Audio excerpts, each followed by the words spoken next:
ओम शांति। आज की मुरली की डेट है 30 जनवरी 2026, 30 जनवरी 2026। मीठे बच्चे, सारे कल्प का यह है सर्वोत्तम कल्याणकारी संगम युग। इसमें तुम बच्चे याद की सैकरिन से सतो प्रधान बनते हो। मीठे बच्चे, सारे कल्प का यह है सर्वोत्तम कल्याणकारी संगम युग।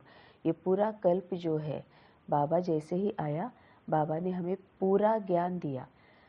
भक्ति मार्ग में जो हम समझते थे वो कहाँ कहाँ किस किस तरह से वो गलत था, हम किस तरह से गलत दिशा में जा रहे थे, हमने किस तरह से गलत हमारा ये बना लिया था, हमारा गलत पूरा ज्ञान हमने सही मान लिया था, वो बाबा ने आकर पूरा क्लियर कर दिया।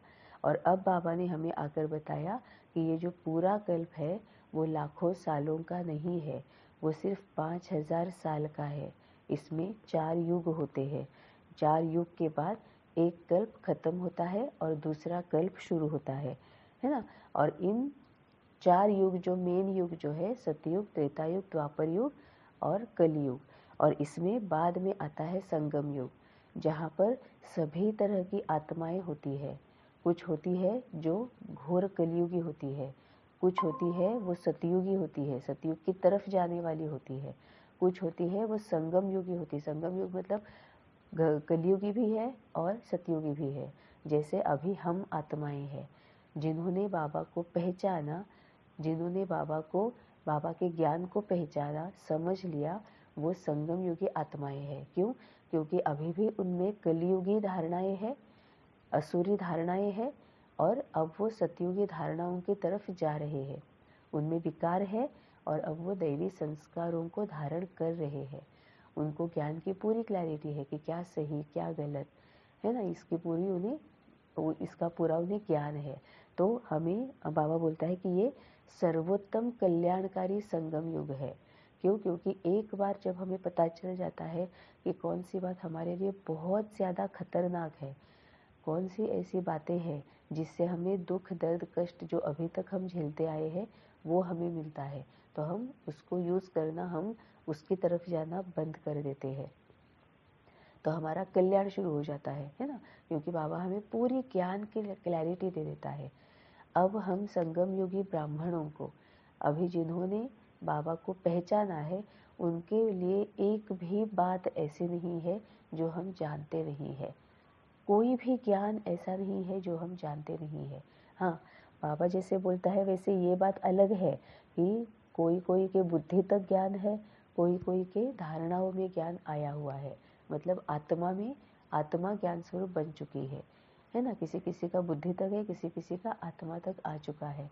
तो बाबा बोलता है कि ये पूरा पुरुषार्थ के ऊपर है, तो वो नंबर अनुसार है कि कोई आगे है कोई पीछे है ना। तो ये तो ज़रूर है, लेकिन बाबा बोलता है कि अब हर एक को, जिन्होंने मुझे पहचाना, जिन्होंने मुझे जाना, उनको ज्ञान की क्लैरिटी है। तो ये कल्याणकारी संगम युग है और अभी सब आत्माएं जिन्होंने ज्ञान को जाना है वो अपने कल्याण की ओर जा रही है, मतलब पूरे पावन बनने की ओर जा रही है। इसमें तुम बच्चे याद की सैकरिन से सतो प्रधान बनते हो। अब ये कौन कौन सी यादें हैं जिसे हम सतो प्रधान बनते हैं? एक तो सबसे इम्पोर्टेंट बात बाबा की याद, फिर आत्मा की याद, फिर ड्रामा की याद, फिर ज्ञान की याद, अपने आप से जुड़े रहने की याद, बाबा के साथ जुड़े रहने की याद, है ना। ज्ञान जो भी है वो ठीक तरह से अप्लाई करने की याद। ड्रामा जिस तरह से चल रहा है तो क्या उसको वैसे ही चलने देना है, क्या वैसे ही हमें आगे जाना है, क्या हमें ड्रामा चेंज करना है, क्या हम ड्रामा चेंज कर सकते हैं, ये याद। तो ये सभी जो अवेयरनेस है ना, कि अगर अब मैं अमृत वेला उठ नहीं सकती तो शायद मेरे ड्रामा में ऐसे ही लिखा है, मेरी स्क्रिप्ट वैसे ही है, मैं शायद अमृत वेला उठ ही नहीं पाती हूँ, ये मेरे ड्रामा में ही लिखा है ना। इस तरह सोच के छोड़ देना है या मैं ड्रामा चेंज कर सकती हूँ कि मैं किसी न किसी वजह से अमृत वेला उठ नहीं सकती हूँ, अमृत वेला कर नहीं सकती हूँ, लेकिन अब मेरे भाग्य की जो ये है पेन जो है, मेरे भाग्य लिखने की विधि जो है वो बाबा ने मुझे बताई हुई है, तो अब मैं खुद का भाग्य खुद लिखूंगी। तो इस तरह से फिर बाबा ने जो विधियाँ बताई हुई है वो फॉलो करके दृढ़ता पूर्वक, निश्चय पूर्वक, भरोसे के साथ, विधि पूर्वक अगर हम काम करेंगे तो हम स्क्रिप्ट चेंज कर सकते हैं, ड्रामा चेंज कर सकते हैं। और अगर ड्रामा अनुसार अमृत वेला नहीं होनी है, हम उसको चेंज करके अमृत वेला अच्छे से मना सकते हैं, अमृत वेला अच्छे से एंजॉय कर सकते हैं, है ना, पावरफुली और सक्सेसफुली हम कर सकते हैं। तो ये याद की सैकरिन से सतो प्रधान बनते हो, क्योंकि सबसे इम्पोर्टेंट बात तो बाबा ने वही बोली है ना कि तुम अमृत वेले में जो जो मैंने बोला हुआ है वो तुम करना शुरू कर दो, तो ऑटोमेटिकली तुम संपूर्ण और कर्मातीत बन जाओगे। प्रश्न है, अनेक प्रकार के प्रश्नों की उत्पत्ति का कारण तथा उन सबका निवारण क्या है? अनेक प्रकार के प्रश्नों की उत्पत्ति का कारण तथा उन सबका निवारण क्या है?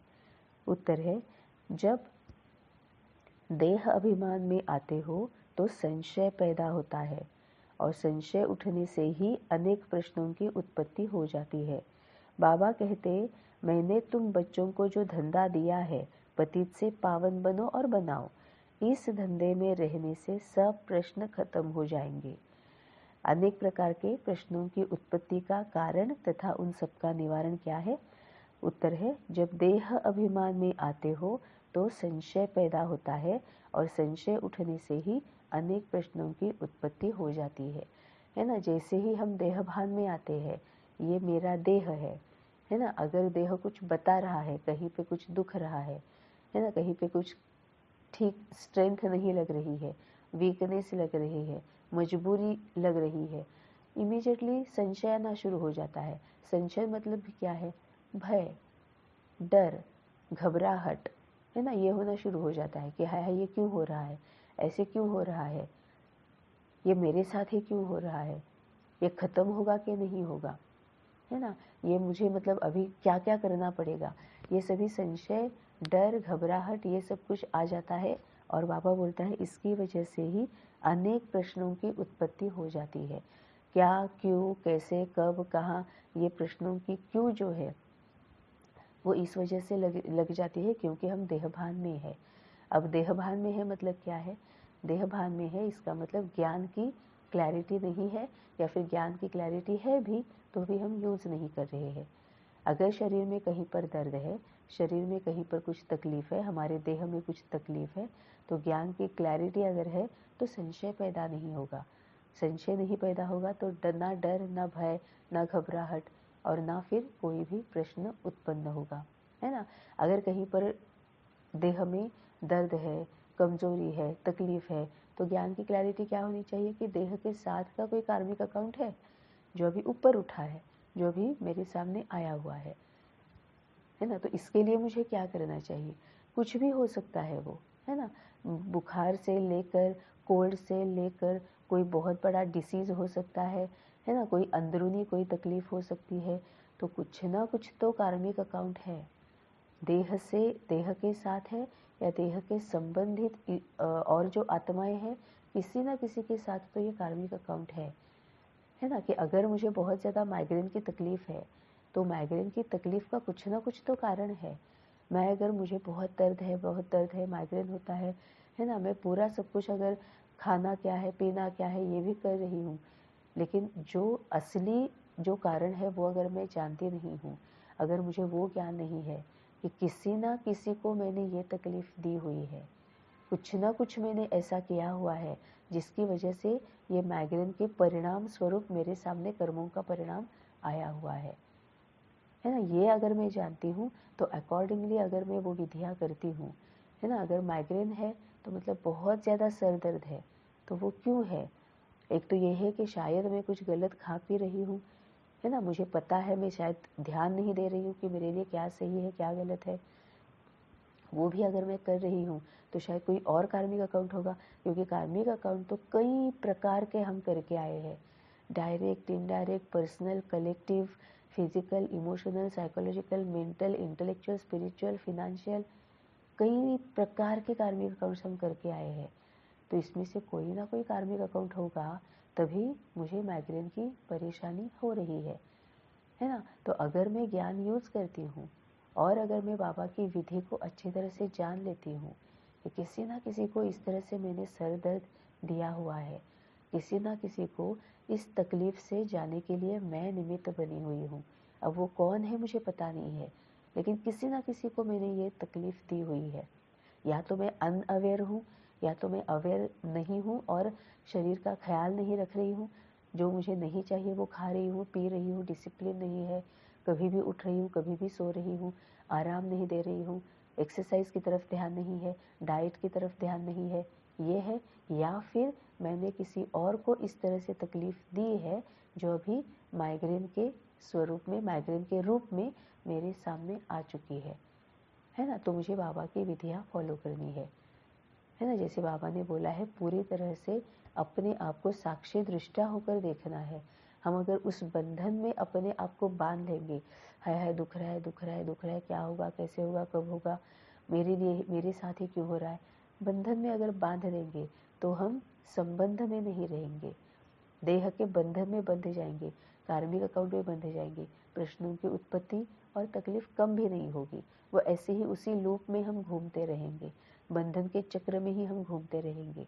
लेकिन साक्षी दृष्टा होकर, उपराम होकर अगर हम अपने आप को चेक करेंगे कि क्यों हो रहा है, उसका कारण ढूंढेंगे, तो निवारण का पता चल जाएगा, है ना। वो कारण क्या है? अगर ये है कि मैं डाइट, एक्सरसाइज और रेस्ट जो तकलीफ जो देह को देनी चाहिए वो नहीं दे रही हूँ, ये कारण समझ में आ गया, तो निवारण समझ में आ गया कि मुझे डाइट, एक्सरसाइज, रेस्ट की तरफ ध्यान देना है। और अगर ये नहीं है तो पक्का मैंने किसी और को ये तकलीफ दी है, कारण समझ में आ गया। अब निवारण क्या है, कौन है पता नहीं है, तो सबकी मन से माफ़ी मांगो। अपने देह से लेकर फैमिली मेम्बर्स, रिलेटिव्स, नेबर्स, हमारी जो जहाँ पर हम रहते हैं वो एरिया, हमारी सिटी या गांव जो भी है, हमारा देश और जिस देश में हम रहते हैं वो, और पूरी दुनिया के सभी आत्माएं, सबके मन से माफ़ी मांगो कि किसी न किसी को तो मैंने ये तकलीफ़ दी है।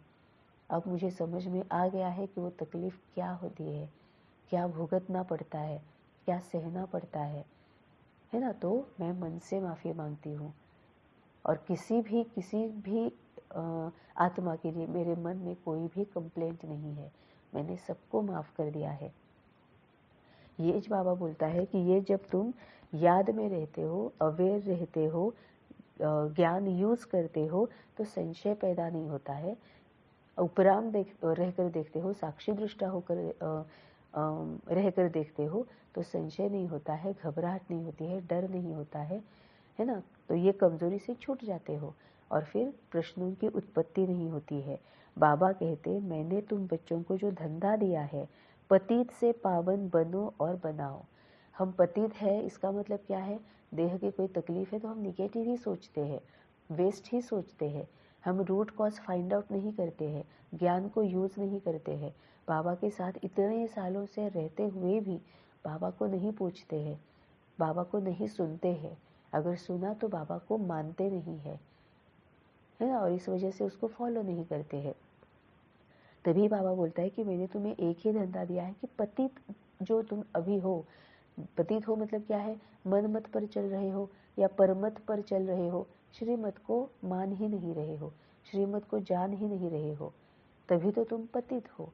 तो तुम पतित से पावन बनो, मतलब सिर्फ मेरा बाबा, जो कुछ पूछना है, कहना है, बताना है वो बाबा से, और जो सुनना है वो भी बाबा से। हाँ, ये भी हो सकता है कि पहले हम जब बाबा के पास जाएंगे तो बाबा किसी भाई बहन का नाम लेगा, बाबा किसी देहधारी का नाम लेगा और उनकी तरफ जाने के लिए बोलेगा। उस वक्त अगर हम उनके पास जाएंगे तो बाबा फिर मिराकल क्या करता है कि बाबा जिसके पास हमें भेज रहा है उसको भी तैयार रखता है ना, किसी एक्सपीरियंस के साथ, या उसको कोई टचिंग देता है ना, उसको तैयार रखता है कि उसको निमित्त बनाकर वो हमें सही रास्ता दिखा दे, है ना। तो बाबा अगर बोलता है किसी देहधारी के पास जाओ, तब हमें देहधारी के पास जाना है लेकिन सबसे पहले बाबा के पास जाना है। कोई भी मनमत या परमत या इसका सोचना भी नहीं है, नहीं तो हम पतित बन जाएंगे। तो बाबा ने क्या बोला है, धंधा क्या दिया है, पतित से पावन बनो और बनाओ। इस धंधे में रहने से सब प्रश्न खत्म हो जाएंगे। प्रश्न खत्म हो जाएंगे तो संशय खत्म हो जाएगा, और संशय खत्म हो जाएगा तो हम, बाबा जो बोलता है, याद की सैक्रिन से हम सतो प्रधान बन जाएंगे। अब इसमें बाबा का कुछ भी इसमें स्वार्थ नहीं है। करना है, नहीं करना है, कितना करना है, जो करेगा सो पाएगा, जितना करेगा उतना पाएगा।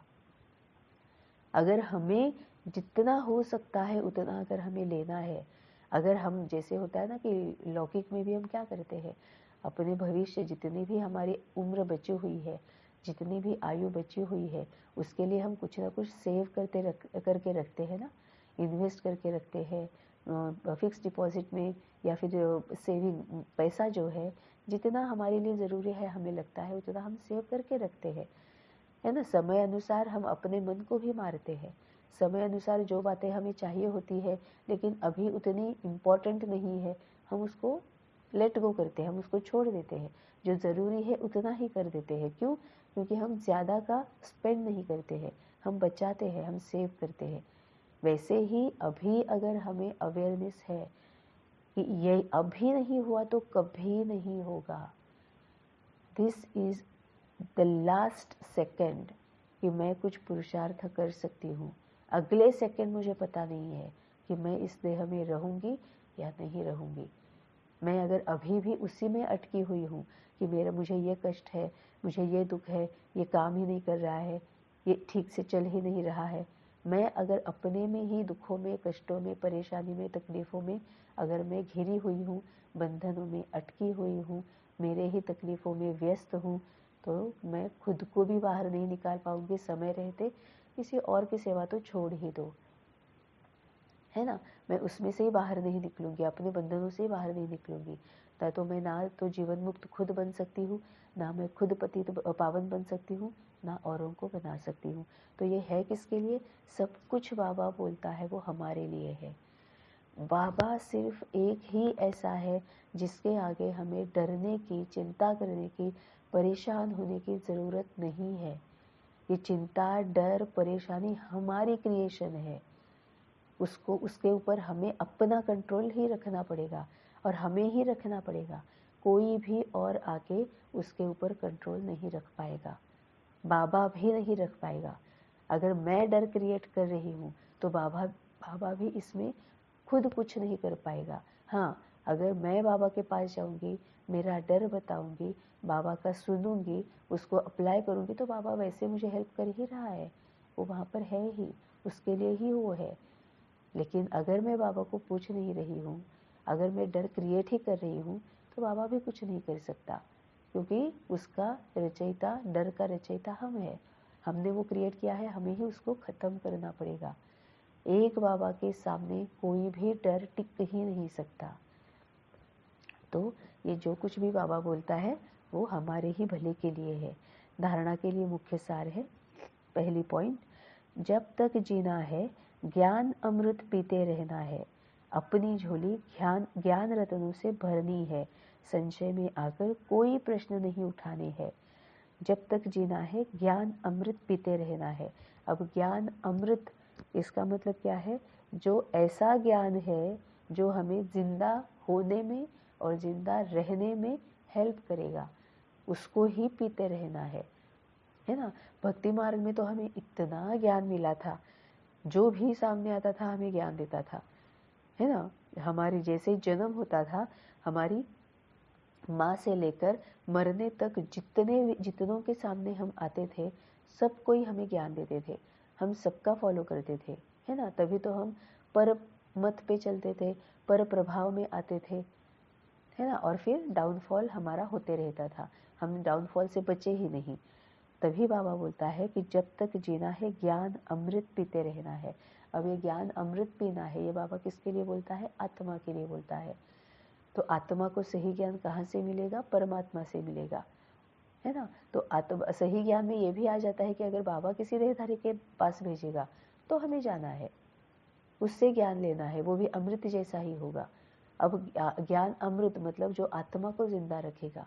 आत्मा को जिंदा रखेगा मतलब आत्मा को दुख से, परेशानी से, चिंता से, डर से, भय से बचा के रखेगा। क्योंकि इसी वजह से ही दुख, दर्द, परेशानी, चिंता, असंतुष्टता, असमाधान, अशांति, इसकी वजह से ही हम मरते हैं। मरते हैं मतलब आत्मा मरती रहती है, दुख होते रहता है, कांटे चुभते रहते हैं, है ना। अब अगर हम सही ज्ञान लेंगे, बाबा से ज्ञान लेंगे, तभी हम आत्मा को मारेंगे नहीं, आत्मा तिल तिल मरेगी नहीं, है ना, कांटे चुभेंगे नहीं। तभी बाबा बोलता है जब तक जीना है ज्ञान अमृत पीते रहना है, बाबा के साथ ही रहना है, अपनी झोली ज्ञान रत्नों से भरनी है। अब ज्ञान रत्नों से भरनी है, इसका मतलब कौन कौन से विकार है उसमें से बाहर कैसे निकलना है, अपने आप को विकारों से, कमजोरियों से, दुर्गुणों से बचाना कैसे है, दैवी गुण, दैवी शक्तियाँ, दैवी संस्कारों को ही यूज कैसे करना है। जो भी हमारे सामने आता है देह और देह से संबंधित बातें, वो क्यों आती है, उसका कारण क्या है, उसका निवारण क्या है, ये सब कुछ जान लेना है। इसका मतलब हम ज्ञान अमृत पीते रहना है, इसका मतलब ज्ञान को यूज करते रहना है, धारण करते रहना है और अपनी झोली भरते रहना है।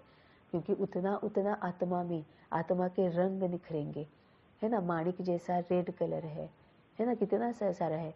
जो पीला रंग है, जो गुरु पुष्य होता है, पुष्य जो होता है वो पीला रंग है, कितने सारे रत्न है। वैसे ही बाबा बोलता है तुम्हारे रत्न है, एक एक तुम्हारा गुण, एक एक तुम्हारा संस्कार, शक्ति, ये रत्नों जैसा है।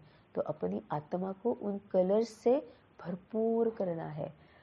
दूसरी पॉइंट है, योग अग्नि से आत्मा रूपी सीता को पावन बनाना है।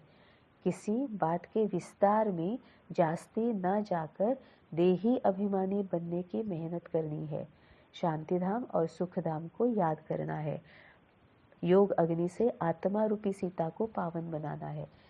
अब सीता ने क्या किया था वो हम सबको पता है, रामायण में हम सबने सुना है ना। ऐसे ही बस एक उसका लोभ था कि उसको वो हिरण का जो ये है उसके जैसा उसको वो चाहिए था, हिरण चाहिए था। वो एक छोटे से लोभ की वजह से, मतलब बाबा जैसे बोलता है ना कि तुम एक सेकंड भी डिस्कनेक्ट हो गए मुझसे तो बहुत बड़ा अनर्थ हो सकता है, बहुत बड़ी माया तुम्हारे सामने आ सकती है, जिसके वश होकर तुम पूरे विकर्म, बहुत बड़ा विकर्म तुमसे हो सकता है ना। जैसे सीता का बस एक सेकंड का लोभ था। मोह जो होता है वो आत्मा में होता है, देहधारियों में होता है। लोभ जो होता है वो चीज़ों में होता है ना। तो वो एक सेकंड का जो लोभ मोह वो था, वो माया के वश हो गई और पता नहीं पूरा क्या हो गया, हम सबको पता है। तो योग अग्नि से आत्मा रूपी सीता को पावन बनाना है। उसका योग किसके साथ था, बस मेरा एक राम के साथ उसका योग था। और उसकी वजह से एक जो छोटा सा वो जो ग्रास का जो एक वो लेके आई थी, उसने जो सामने रखा था रावण और खुद के बीच में जो रखा था, और रावण को बोला था एक इतना सा घास जो होती है ना उसका एक तिनका था, तो उसने वो सामने रखा, बीच में रखा रावण के और खुद के, और उसने बोला कि तुम अगर ये तिनके को भी क्रॉस करोगे ना तो तुम जल जाओगे, तुम मर जाओगे, तुम भस्मीभूत हो जाओगे। इतना वो राम के साथ कनेक्टेड थी। तो ये सब कुछ प्रतीकात्मक है ना। अभी हमारे लिए राम कौन है, हम अगर सीता है ना, ये आत्मा सीता है, तो हमारा राम कौन है, बाबा है। तो एक तिनके में भी इतनी पावर है कि अगर हम वो बाबा के लिए, बाबा की शक्ति से अगर भर दे तो कोई भी माया, रावण जैसा भी वहाँ पर रुक गया, अपने आप को उसने थाम लिया कि मैं इसको क्रॉस नहीं कर सकता, एक तिनका ही है लेकिन अगर मैं क्रॉस करूँगा, उसने वो एक्सपीरियंस कर लिया। पहले तो उसने मजाक उड़ाया कि ये तिनका मेरा क्या करेगा, ये तेरा राम मुझे क्या करेगा, वो भी अभी सामने है भी नहीं वो तो ये तिनके से वो मुझे क्या करेगा।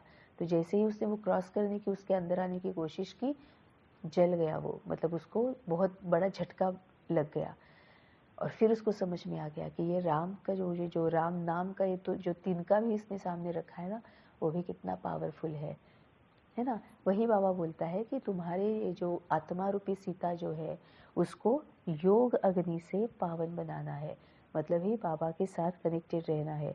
किसी बात के विस्तार में जास्ती न जाकर देही अभिमानी बनने की मेहनत करनी है। मतलब सीता विस्तार में गई क्या, हाय हाय ये तिनका है, ये मेरा क्या करेगा, अब ये नहीं काम करेगा तो मेरा क्या होगा, फिर तो रावण मुझे पकड़ ही लेगा, पर फिर मेरे साथ क्या होगा, क्या करूँ क्या नहीं करूँ, क्या तिनके में सच में पावर आएगी नहीं आएगी, या मैं कुछ और देख लूँ, या पेड़ के पीछे जाऊँ, तिनका क्या करेगा, पेड़ बड़ा तो है। कुछ भी वो विस्तार में नहीं गई, पूरा बाबा पर राम पर फोकस, पूरा राम में मगन हो गई थी। अपने आप पर भी उसको भरोसा था, अपनी भक्ति पर उसको भरोसा था, अपने भरोसे पर उसको भरोसा था कि मेरा जो मेरे राम पर भरोसा है ना, वो कोई तोड़ ही नहीं सकता।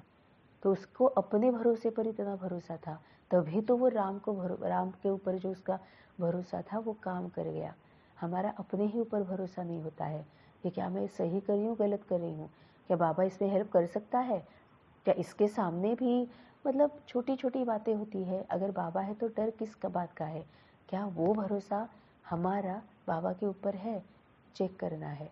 तभी बाबा बोलता है कि ये तुम्हारी आत्मा रूपी सीता जो है ना, उसको योग अग्नि से इतना पावन बनाओ कि सामने कोई भी माया आ जाए, किसी भी रूप में माया आ जाए, वो टिक नहीं पाएगी।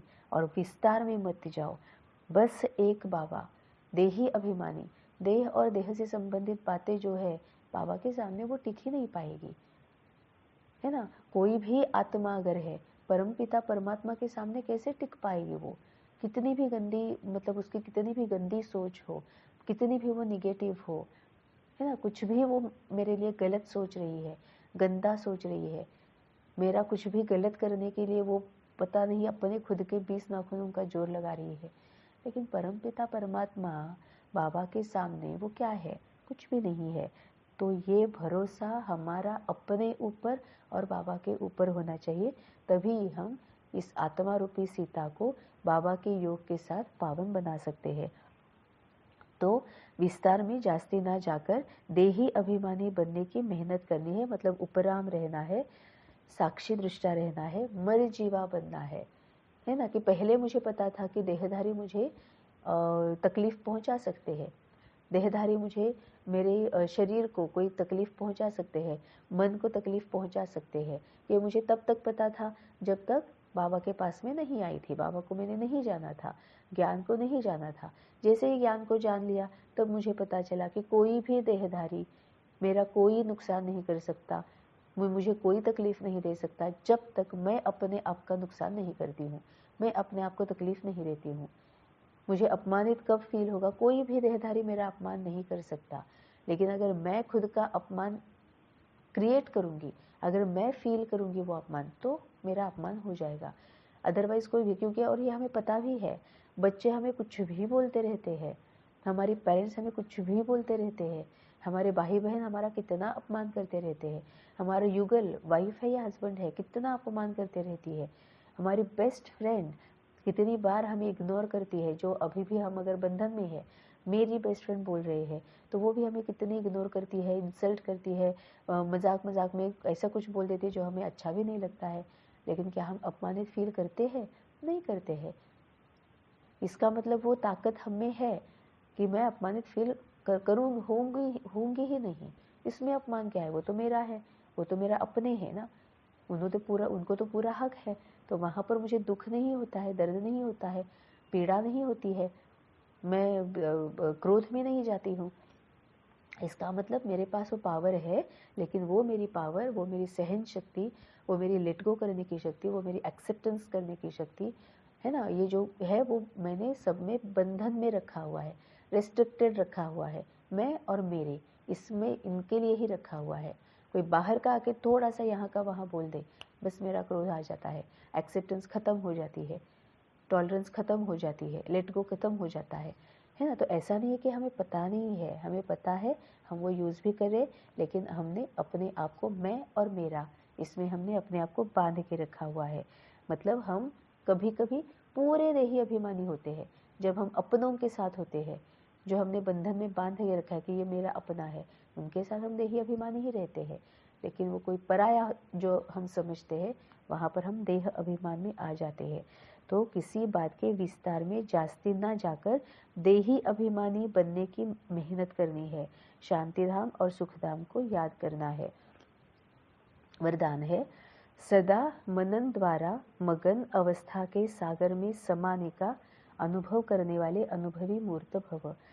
सदा मनन द्वारा मगन अवस्था के सागर में समाने का अनुभव करने वाले अनुभवी मूर्त भव। अनुभवों को बढ़ाने का आधार है मनन शक्ति। मनन वाला स्वतः मगन रहता है। मगन अवस्था में योग लगाना नहीं पड़ता, लेकिन निरंतर लगा रहता है। मेहनत नहीं करनी पड़ती। मगन अर्थात मोहब्बत के सागर में समाया हुआ, ऐसा समाया हुआ जो कोई अलग कर नहीं सकता। तो मेहनत से छूटो, सागर के बच्चे हो तो अनुभवों के तालाब में नहीं नहाओ, लेकिन सागर में समा जाओ, तब कहेंगे अनुभवी मूर्त। बाबा ने बहुत ब्यूटीफुल वरदान दिया है। वरदान क्या दिया है कि अनुभवी मूर्त भव, है ना। मनन के द्वारा मगन अवस्था के सागर में समाने का अनुभव करने वाले अनुभवी मूर्त भव। अब ये कौन सा अनुभव लेना है? सागर में समाने का अनुभव लेना है। अब ये सागर कौन है? एक बाबा है।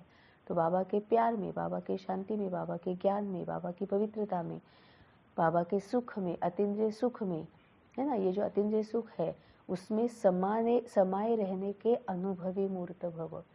ये इतना ब्यूटीफुल बाबा ने वरदान दिया है कि मेरी जो शक्तियाँ हैं, मेरा जो प्यार है, मेरी जो शांति है, उसमें हमेशा मगन रहो, उसमें समाये हुए रहो। ये बाबा ने वरदान दिया है।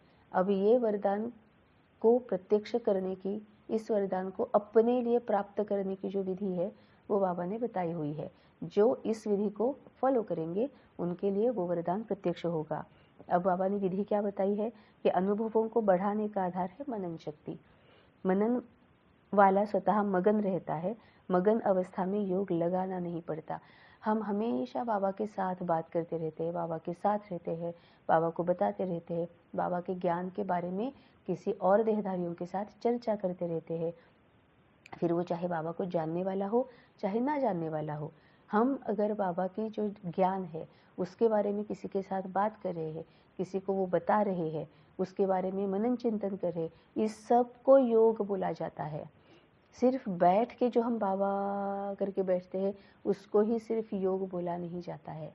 जो कुछ भी हम बाबा और बाबा के ज्ञान से संबंधित कर रहे हैं, कुछ लिख रहे हैं, कुछ पढ़ रहे हैं, कुछ देख रहे हैं, अगर हम कोई सीरियल भी देख रहे हैं, हम अगर टेलीविज़न पर या मोबाइल पर, सोशल मीडिया पर अगर हम कुछ देख रहे हैं, लेकिन बैक ऑफ द माइंड बाबा से कनेक्टेड है कि देखो बाबा ये ऐसे हो गया, बाबा इसका क्या मतलब है, बाबा ये तुमने मुझे कुछ क्यों दिखाया, बाबा इसमें मुझे कौन सी सेवा करनी है, वो नेचुरल नेचर बन जाना चाहिए। कहीं पर एक्सीडेंट हो गया तो फिर इमीडिएटली सेवा, तो वो भी योग ही है। अगर कुछ खुशी का कुछ देख रहे हैं, हंसने का कुछ देख रहे हैं, है ना, वो अगर हम बाबा को बता रहे हैं, खुश कैसे रहना है, छोटी छोटी बातों में कैसे ह्यूमर यूज़ करना है, क्योंकि बाबा भी बहुत ही ह्यूमर मतलब रहता है, एकदम खुश रहता है। कितनी यहाँ पर वो क्या बोलता है बाबा, ऐसे वर्ड्स या ऐसे कुछ एग्जाम्पल्स देता है कि हंसी आ जाती है ना। तो वो भी अगर हम बाबा के साथ कनेक्ट होकर अगर एंजॉय कर रहे हैं, खुश रह रहे हैं, उमंग उल्लास में रह रहे, वो भी योग ही है। बैठकर बाबा बाबा करना ही सिर्फ योग नहीं है। तभी बाबा बोलता है कि मनन वाला स्वतः मगन रहता है। मगन अवस्था में योग लगाना नहीं पड़ता, लेकिन निरंतर लगा रहता है, मेहनत नहीं करनी पड़ती। मगन अर्थात मोहब्बत के सागर में समाया हुआ, ऐसा समाया हुआ जो कोई अलग कर नहीं सकता।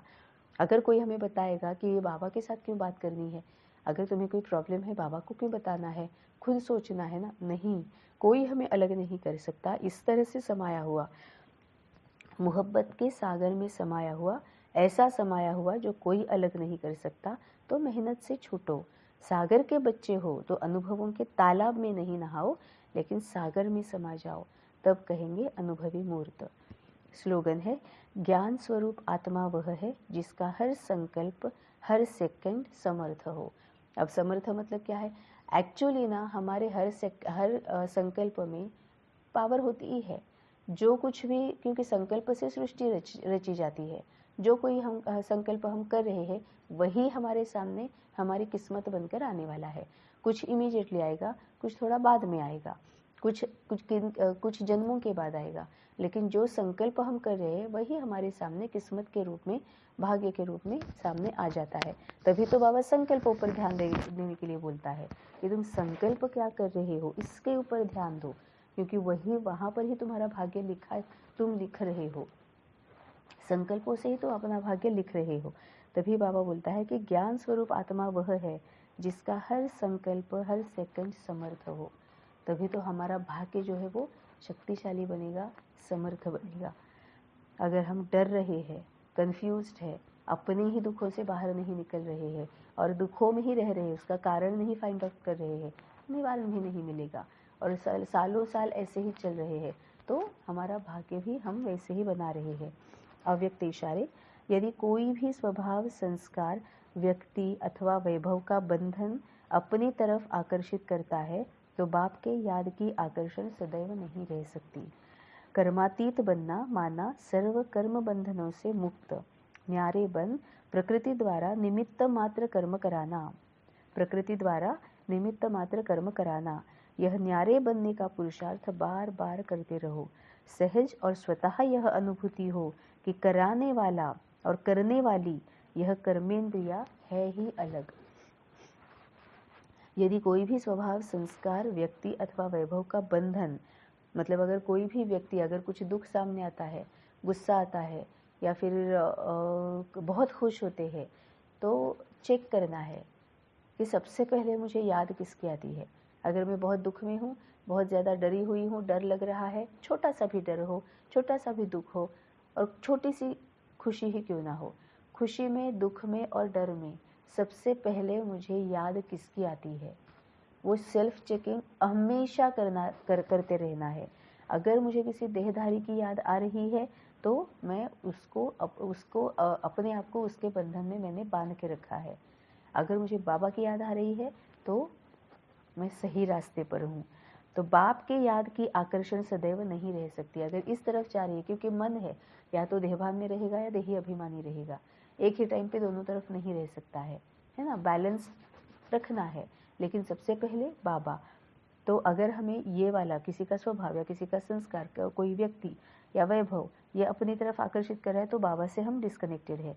कर्मातीत बनना माना सर्व कर्म बंधनों से मुक्त, न्यारे बन प्रकृति द्वारा निमित्त मात्र कर्म कराना। अब प्रकृति मतलब बाबा बोलता है सबसे पहले शरीर को ना, प्रकृति मतलब शरीर, पुरुष मतलब आत्मा।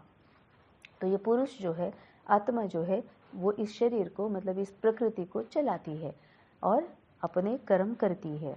तो प्रकृति द्वारा निमित्त मात्र कर्म कराना है ना, तभी हम बंधन मुक्त रहेंगे। यह न्यारे बनने का पुरुषार्थ मतलब उपराम बनने का, साक्षी दृष्टा बनने का पुरुषार्थ बार बार करते रहो। सहज और स्वतः यह अनुभूति हो कि कराने वाला और करने वाली यह कर्मेंद्रिया है ही अलग। मतलब ये अनुभूति, बाबा ने यहाँ पर अनुभव वर्ड नहीं यूज किया है। अनुभूति वो होती है जो रियलाइजेशन होता है ना, वो अपने आप ही करनी पड़ती है। किसी और को अनुभव वो हम इतना शेयर उसको वो महसूसता नहीं दे सकते जितना हम खुद महसूस कर सकते हैं, है ना। जैसे बाबा बोलता है कि गुड़ जो है उसका स्वाद कैसा है, गुलाब की खुशबू जो है हम कितना भी एक्सप्लेन करें, है ना, लेकिन जो खुद लेगा वही वो उसकी अनुभूति कर पाएगा। हम कितना भी बताएंगे उसको वो सुख नहीं मिलेगा जो अनुभव लेने के बाद मिलेगा, उसको अनुभूति बोला जाता है ना। तो बाबा बोलता है इसमें अनुभूति लेनी है, सहज और स्वतः यह अनुभूति हो, वो भी सहज हो कि कराने वाला वो कौन है, एक तो बाबा और ये आत्मा, और करने वाली यह कर्मेंद्रिया है ही अलग, है ना। मतलब एक तो यह है कि बाबा निमित्त बनाकर हमसे करा रहा है और ये आत्मा इस शरीर को निमित्त बनाकर कर्मेंद्रियों से करा रही है। ओम शांति।